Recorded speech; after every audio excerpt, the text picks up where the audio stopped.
Welcome back sa ating channel. Hello mga kakwentuhan! Handa na ba kayo nakarinig ng mga kakaiba at nakakakilabot na kwento? Kumikislap na liwanag ng apoy sa kampo. Ang mga cowboy sa lumang panahon kanluran ay tiyak na hindi makakayana hindi ibahagi ang kwentong ito. At ito ang dahilan kung bakit mayroon pa tayong maraming nagtatagal na mga alamat mula noon mula sa mga kakaibang nilalang at katutubong Amerikano. Hanggang sa nakakatakot na mga kwento ng mga yumaong kababaihan at mga bata. Ang ilan sa mga pinaka-nakakatakot at pinaka-nakakabaliw na kwentong multo. Ang una sa kwento na ay ang pagpugot sa ulo. Kung saan dapat nakaharang ang border, ito ay alinman sa Nueces River o Rio Grande River.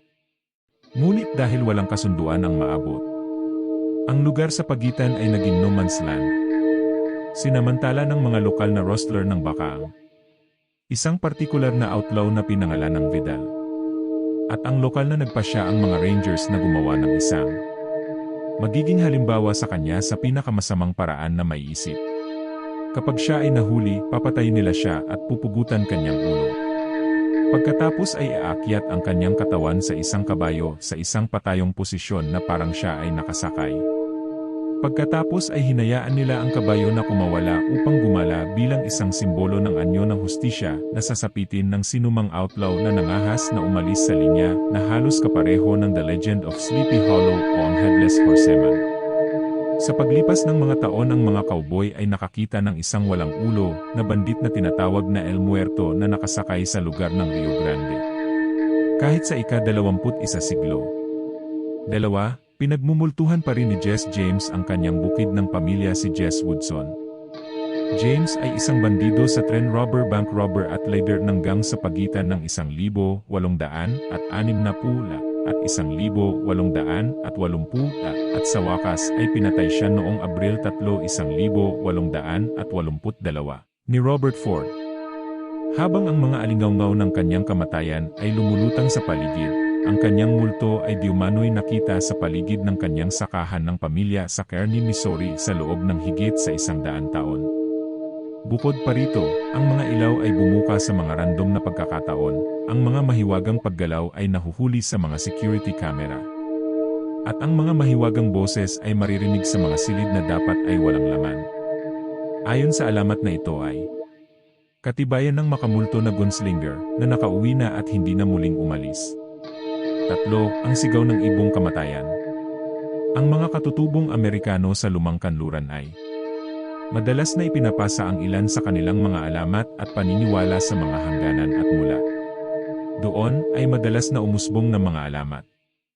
Ang isang partikular na makamulto na kwento ay nagawin sa isang maliit na ibon na angkop na pinamagatang Deathbird.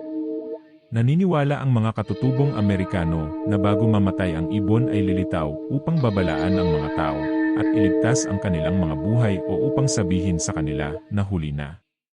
At maaari rin silang pumili ng isang kabaong sa huli dahil panigurado may mamatay. Nagsimulang makita ng 1,800 na cowboys ang makamulto na spirit bird na ito kung minsan ay nagpapahiwatig na may malapit ng mamatay o nangangailangan ng tulong o may parating na peligro sa buhay ng tao. 4. Ang multo ng Silver Hills. Hindi lahat multo ay nakakatakot at ang Silver Hills ay isang alamat na mas nakakalungkot kaysa nakakatakot. Noong 1861 may isang dancehall girl sa Buckskin Joe Mining Camp na binansagan na Silver Hills na mahal siya ng mga minero at pinaulanan siya ng mga regalo at siya ay itinuturing na maganda ng lahat. Ngunit, tulad ng karamihan sa mga magagandang bagay, ang kanyang masayang pagsasayaw ay hindi tumagal. Nang isang taglamig na bulutong na kumalat sa kampo na may 4 silver na takong ay tumigil sa pagsasayaw at nagsimulang magtrabaho sa pagtulong sa mga may sakit at pag-aalaga sa mga namamatay ay tumulong pa siya sa mga libing ngunit pagkatapos lumipas ang epidemya. Ang Silver Hills ay hindi na nakita pa. Sabi ng alamat na siya ay nagkasakit ng bulutong at ang dati niyang magandang mukha ay natakot nang hindi na makilala kaya nagtago siya sa lahat hanggang sa kanyang pagpanaw. Walang nakakaalam kung kailan ito sinasabi ng ilan. Makikita mo pa rin ang isang multo na nakatalukbong na figura na gumagala sa sementeryo na naglalagay ng mga bulaklak sa tabi ng mga lapida. Kahit na sa kabilang buhay ang mga pilak na takong ay naalala pa rin ang pagsasayaw ng kanyang kabataan. Pang-anim. Ang mga impyernong aso ng El Dorado Canyon. Noong panahon ng pagmimina ay madalas na nag-iingat ang mga prospectors ng mga aso para sa proteksyon ng mga kasama. At bilang sistema ng alarma mula sa mga potensyal na magnanakaw ang mga asong ito ay sinanay na maging mabisyo, agresibo at ganap na hindi mapipigilan kung sakaling tumawid ang sinuman sa kanilang landas.